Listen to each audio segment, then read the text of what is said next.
15 ദിവസത്തെ ഒളിവ് ജീവിതം അവസാനിപ്പിച്ച് പാലക്കാട്ടെത്തിയ രാഹുൽ മാങ്കൂട്ടത്തിൽ MLA മണ്ഡലത്തിൽ സജീവമായേക്കും. തദ്ദേശ തെരഞ്ഞെടുപ്പിൽ ഇന്നലെ കുന്നത്തൂർമേട് നോർത്ത് വാർഡ് ബൂത്തിൽ വോട്ട് രേഖപ്പെടുത്തിയ ശേഷം MLA ഓഫീസിലും ചില പ്രവർത്തകരുടെ വീട്ടിലും രാഹുൽ മാങ്കൂട്ടത്തിൽ എത്തിയിരുന്നു.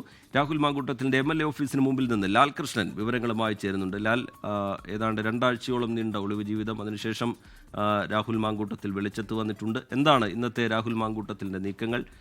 പോലീസും ഒരു ഭാഗത്ത് രാഹുലിന്റെ നീക്കങ്ങൾ നിരീക്ഷിക്കുന്നുണ്ട്. വിവരങ്ങൾ എന്താണ് ലാൽകൃഷ്ണൻ?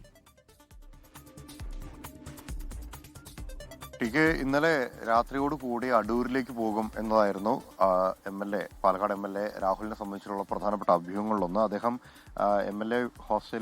MLAയുടെ വീട്ടിൽ നിലവിൽ അതിനുശേഷം ഓഫീസിൽ വന്നതിന് ശേഷം മാത്തൂർ അടക്കമുള്ള പ്രദേശങ്ങളിൽ, മാത്തൂർ എന്നൊക്കെ പറയുന്നത് MLAക്ക് നല്ല സ്വാധീനമുള്ള മേഖലകളാണ്. MLA വലിയ രീതിയിൽ സപ്പോർട്ട് ചെയ്യുന്ന ആളുകളുള്ളൊരു പ്രദേശമാണ്. അവിടേക്ക് പോയിരുന്നു. നമ്മളിപ്പോൾ നിൽക്കുന്ന MLA ഓഫീസിന് മുമ്പിലാണ്. അവിടെ പോയി അവിടെ നിന്ന് നേരെ അടൂരിലേക്ക് പോകും. തുടർന്ന് നിയമ നടപടികളുമായി ബന്ധപ്പെട്ട കാര്യങ്ങൾ ചർച്ച ചെയ്യും എന്ന കാര്യങ്ങളൊക്കെയാണ് വിചാരിച്ചിരുന്നത്. പക്ഷേ ഇന്നലെ വൈകിയ വേളയിൽ തന്നെ MLA തിരികെ MLA ഓഫീസിലേക്ക് എത്തി. MLA ഇപ്പോൾ ഈ വീട്ടിലുണ്ട് എന്നുള്ളതാണ് നമ്മുടെ അനുമാനം. അതായത് ഫ്ലാറ്റ് അടക്കമുള്ള കാര്യങ്ങളിലേക്ക് പോയിട്ടില്ല, നേരെ ഇവിടെ തന്നെ ഉണ്ട് എന്നുള്ളതാണ്.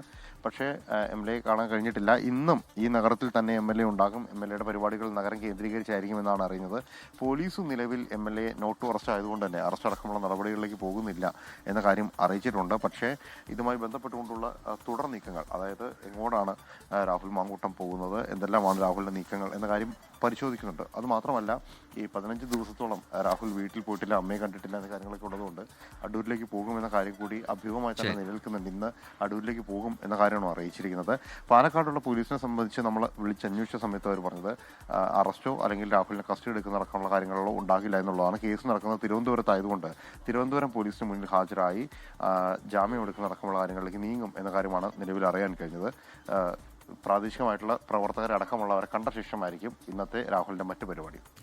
ലോകത്തെവിടെയായാലും ഏത് സമയത്തും 24 വാർത്തകളും ഓഗ്മെന്റഡ് റിയാലിറ്റി പാക്കേജുകളും എക്സ്പ്ലെയിനറുകളും വിശദമായി കാണാൻ ഞങ്ങളുടെ YouTube ചാനൽ നിങ്ങൾക്ക് സബ്സ്ക്രൈബ് ചെയ്യാം.